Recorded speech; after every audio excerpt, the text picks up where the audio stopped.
Assalamualaikum warahmatullahi wabarakatuh. Hai sahabat Kismis, bagaimana kabarnya hari ini? Semoga senantiasa sehat, semangat, dan ceria. Kismis pada kali ini spesial karena akan menceritakan tentang kisah sosok yang mulia, manusia yang agung, manusia yang dicintai oleh seluruh umat manusia. Bahkan para malaikat pun mencintainya. Manusia yang maksum, terbebas dari dosa. Ya, kisah tentang Nabi Muhammad Sallallahu Alaihi Wasallam. Sahabat Kismis, bicara tentang Nabi Muhammad, tentu banyak sekali sisi kehidupan yang bisa kita ceritakan untuk kita ambil hikmah dan kita jadikan teladan dalam kehidupan kita. Namun pada kali ini saya akan menceritakan salah satu fase di akhir kehidupan beliau. Wafatnya sang teladan utama.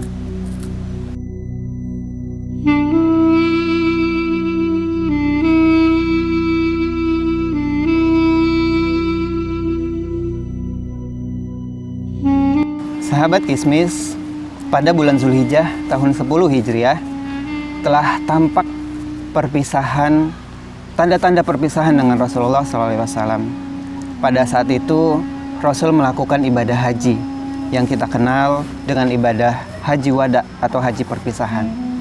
Pada kesempatan itu turun firman Allah yang terakhir, Quran Surat Al-Ma'idah ayat 3. Pada hari ini telah aku sempurnakan agamamu, telah aku cukupkan nikmatku untukmu, dan aku ridho Islam menjadi agamamu. Sesampainya di Madinah, Rasulullah mengumpulkan para sahabat untuk menyampaikan firman Allah ini, dan juga menyampaikan pesan dari malaikat Jibril yang beliau temui ketika ibadah haji. Jibril mengatakan, "Ya Rasul, kabarkan kepada para sahabatmu, pada hari ini, inilah terakhir kalinya aku menyampaikan wahyu. Setelah ini aku tidak akan turun lagi untuk menyampaikan wahyu kepadamu." Sahabat Kismis, semua sahabat yang hadir pada waktu itu merasa bahagia karena Islam telah sempurna. Tapi tidak demikian dengan Abu Bakar As-Siddiq.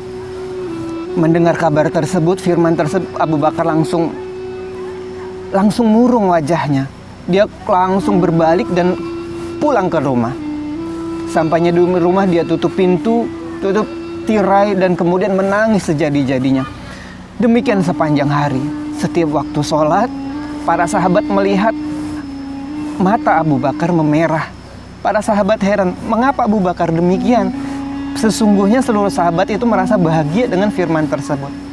Hal itu mengundang tanya pada para sahabat, sehingga mereka pun langsung menanyakan kepada Abu Bakar, "Wahai Abu Bakar, apa yang sesungguhnya terjadi? Sesungguhnya para sahabat bahagia dengan firman tersebut, mengapa engkau malah sebaliknya?"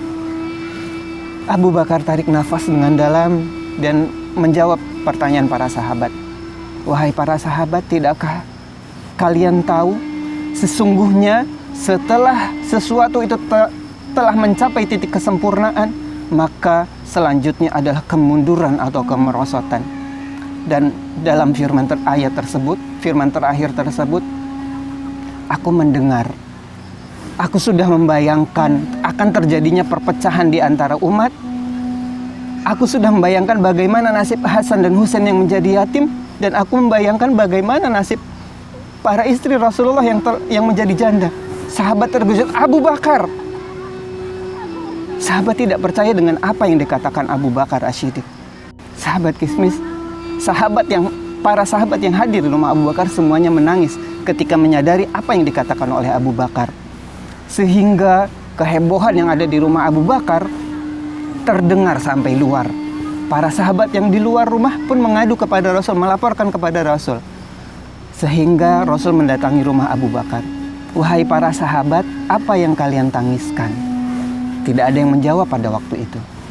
Hingga pada akhirnya Ali bin Abi Thalib bertanya kepada Rasul, "Ya Rasul, benarkah apa yang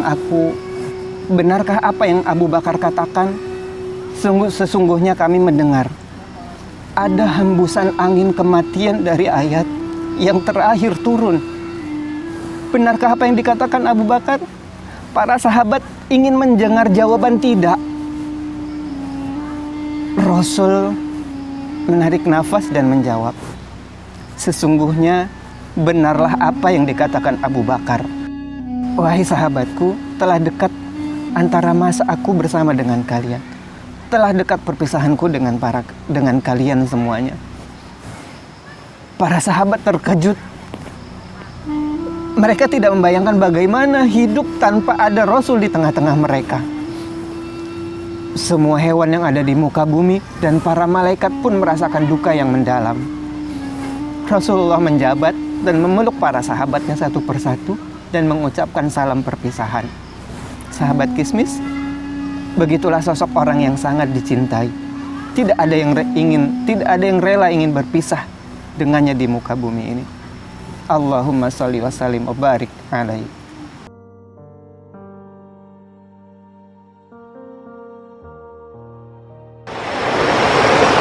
Sahabat Kismis, dalam hari-hari terakhir Rasulullah SAW, pada suatu kesempatan beliau berkhutbah di hadapan para sahabatnya.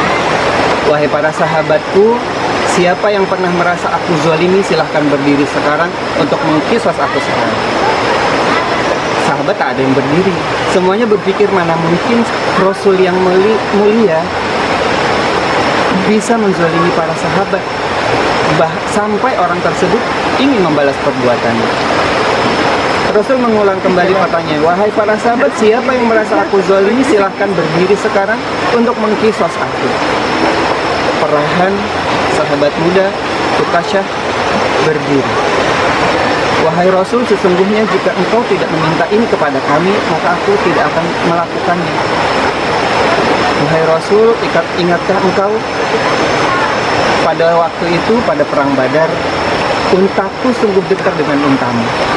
Aku turun dari untaku dan mencium kakinya. Tapi ketika itu engkau mengangkat cambukmu dan memukulkan cambukmu. Aku tak tahu apakah itu sengaja atau tidak ya Rasul. Apakah itu ingin mencambukku atau memang ingin mencambuk untamu. Tetapi tahukah engkau wahai Rasul, sesungguhnya cambuk itu mengenai tubuhku. Rasul tersenyum dan meminta Bilal untuk mengambil cambuk yang ada di bawah kakinya. Rasul menyerahkan cambuk itu kepada Ukasyah.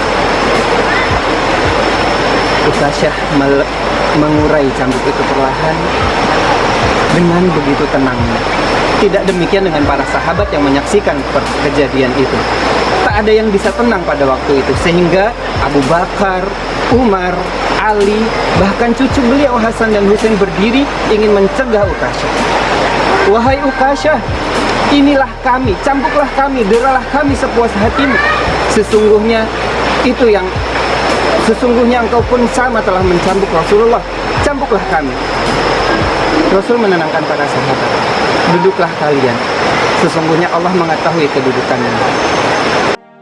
Ukasyah maju selangkah hadapan Rasul. Ukasyah, silahkan cambuk aku sekarang. Tapi sesungguhnya Rasul,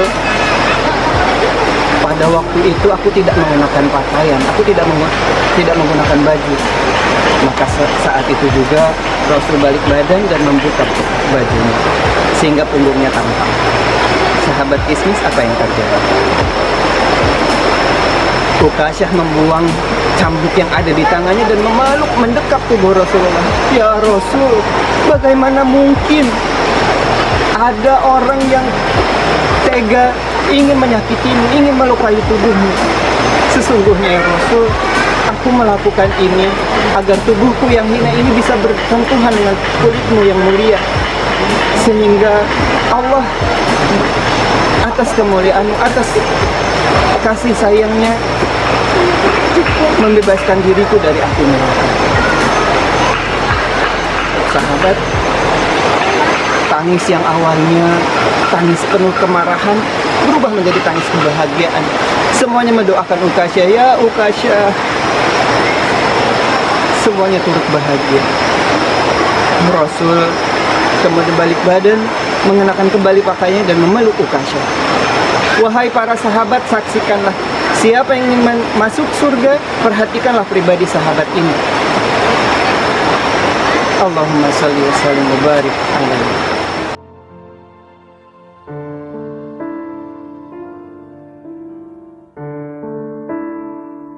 Sahabat Kismis, 1 pekan sebelum Rasulullah SAW wafat, demam Rasul semakin tinggi. Dalam beberapa kesempatan sholat, Rasul tidak menjadi imam bagi umat muslim. Rasul memerintahkan kepada Abu Bakar As-Siddiq untuk menjadi imam pengganti. Hal itu sebagai indikasi, sebagai tanda bahwa Rasul memerintahkan Abu Bakar untuk menjadi pemimpin setelah Rasul tiada. Senin 12 Rabiul Awal 11 Hijriah. Subuh itu Rasul tampak lebih segar, tampak lebih sehat. Rasul memerintahkan kepada sepupunya untuk memapah beliau menuju ke masjid untuk melaksanakan sholat subuh. Rasul begitu bahagia melihat barisan sholat para sahabat yang terlihat khusyuk. Sahabat kismis, Rasulullah pada waktu itu tampak lebih segar, tampak lebih sehat, sehingga tidak ada yang menyangka bahwa hari itu adalah hari terakhir beliau bersama para sahabat. Hari itu tidak ada yang menyangka bahwa akan terjadi perpisahan dengan manusia yang agung. Sepulang dari masjid, Rasul merasakan tubuhnya semakin berat, semakin lemah. Rasul kembali ke rumah Aisyah radhiyallahu anha. Tiba-tiba terdengar sebuah salam. Assalamualaikum. Wahai keluarga Nabi, wahai rumah tangga Nabi, bolehkah aku masuk? Fatimah menjawab salam tersebut. Wahai hamba Allah, sesungguhnya Rasul sedang sibuk dengan dirinya sendiri. Salam itu terdengar kembali. Assalamualaikum wahai rumah tangga Nabi, bolehkah aku masuk? Fatimah menjawab hal yang serupa. Sampai Rasulullah bertanya kepada Fatimah, wahai Fatimah, wahai putriku, siapakah yang mengucapkan salam tadi? Wahai ayah, di depan rumah, di depan pintu ada orang Arab yang ingin menemuimu. Aku sudah mengatakan bahwa engkau sedang sibuk dengan urusanmu sendiri. Dia bertanya kembali dan aku jawab hal yang serupa. Tiba-tiba ia menatapku. Seketika itu pula, berilah bulu romaku, takutlah hatiku dan gemetar seluruh persendianku. Wahai Fatimah, tahukah engkau siapa yang datang? Dia adalah pemutus semua kelezatan dunia. Dia yang memporak-porandakan keluarga. Dan dia yang menambah banyak penghuni kubur. Fahamlah Fatimah siapa yang datang. Ya, malaikat Israel akan mencabut nyawa, mencabut ruh Rasulullah SAW. Sahabat kismis, sebelum malaikat Israel menunaikan tugasnya, Jibril menyampaikan sesuatu kepada Nabi Muhammad SAW. Ya Rasul, sesungguhnya pintu langit sudah terbuka. Para malaikat siap berbaris menyambut kedatangan rohmu yang mulia.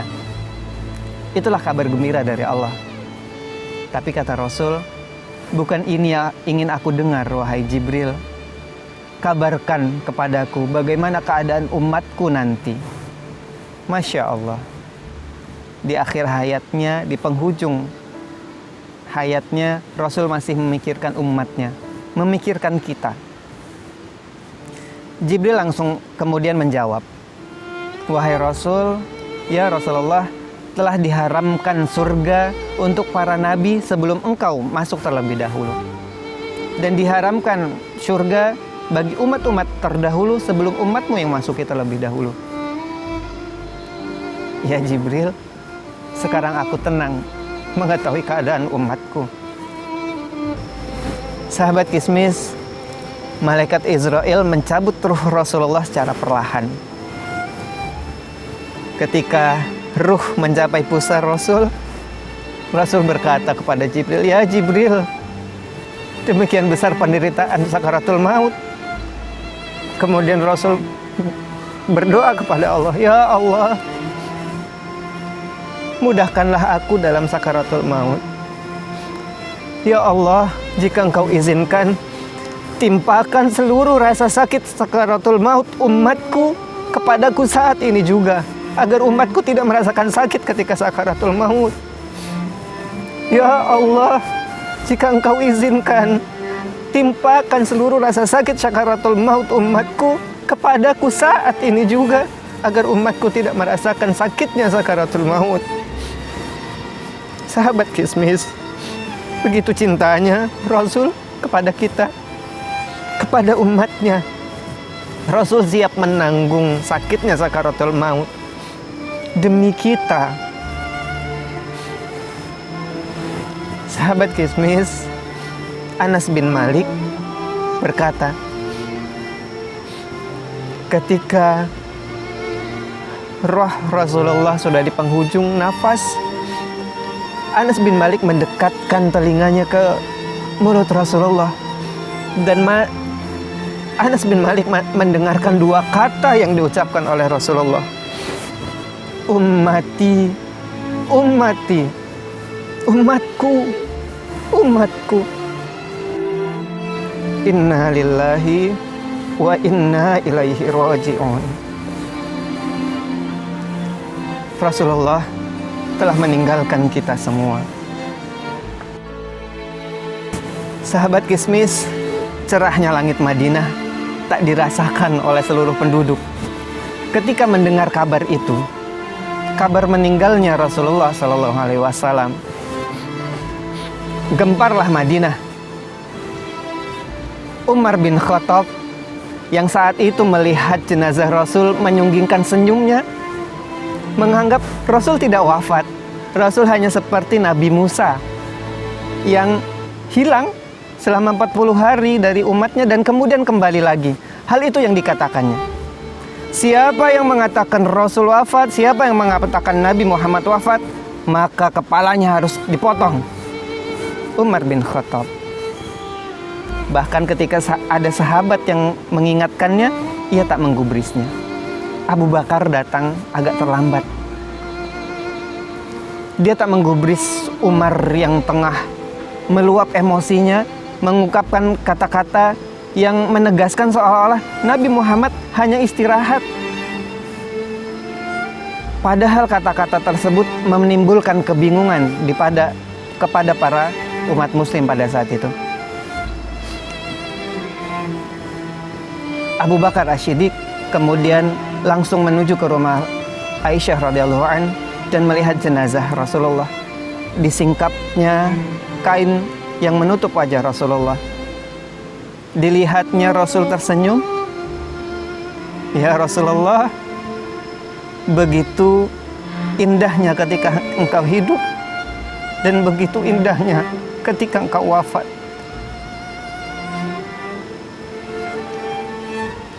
Diciuminya wajah Rasulullah. Kemudian dia keluar dan menenangkan Umar bin Khattab. Wahai Umar, tenanglah, dengarkan terlebih dahulu. Umar tak menggubrisnya. Sehingga Abu Bakar berdiri kemudian berbicara lebih lantang. Wahai umat muslim, siapa yang menyembah Muhammad, ketahuilah bahwa Muhammad telah mati. Tapi siapa yang menyembah Allah, maka sungguhnya Allah Maha Hidup. Kemudian Abu Bakar membacakan sebuah ayat Al-Quran. Muhammad itu hanyalah seorang Rasul. Telah datang para Rasul sebelumnya. Apakah kemudian ketika dia wafat engkau akan berbalik lari dari tumit-tumitmu? Dan barang siapa yang murtad, itu tidak akan menyusahkan Allah sama sekali. Dan Allah pasti membalas jasa orang-orang yang berterima kasih. Seketika Umar bin Khattab tersungkur, terduduk, para sahabat tersadar, seolah-olah mereka baru mendengar ayat tersebut diturunkan. Sahabat Kismis setelah mendengarkan ayat tersebut, semuanya tersadar bahwa orang yang sangat mereka cintai telah tiada. Allahumma sholli wa sallim wa barik alaihi.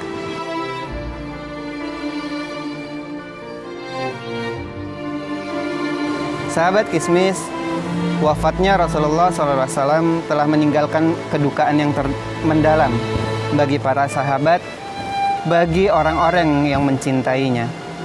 Bagaimanakah dengan kita?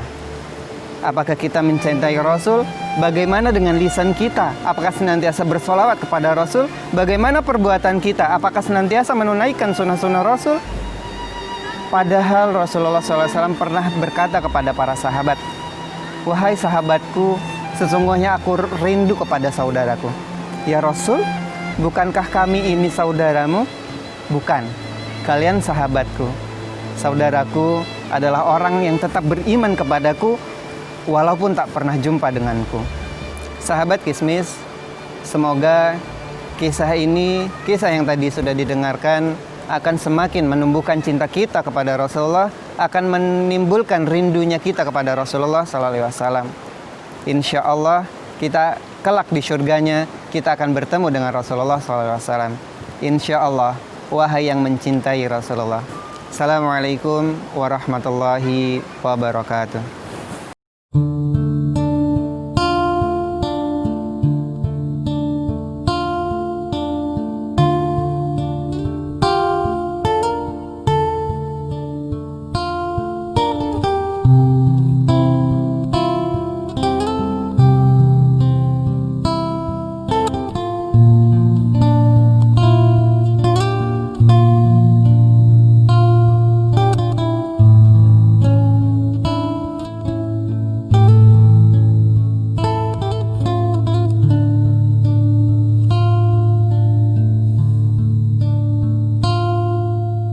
Sayup terdengar Rasul berkata, tiba masanya kita berpisah. Inilah hari ku sempurnakan agama Islam yang mulia. Padang Arafah menjadi saksi perpisahan yang agung. Perginya Rasulullah, kekasih hati, manusia agung pilihan Allah. Perginya Rasulullah, kekasih hati, manusia agung pilihan Allah.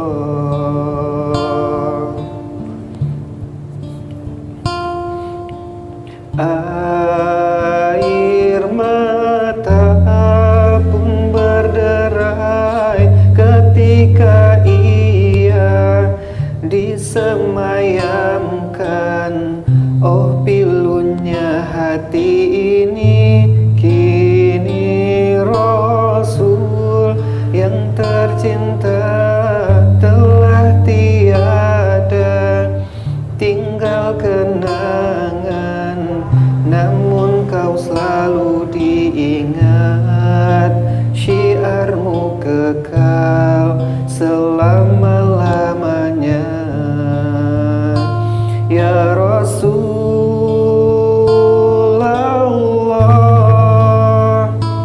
cahaya ilahi,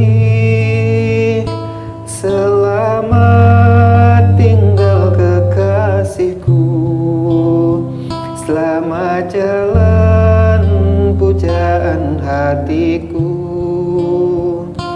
Dirimu kan selalu terkenang,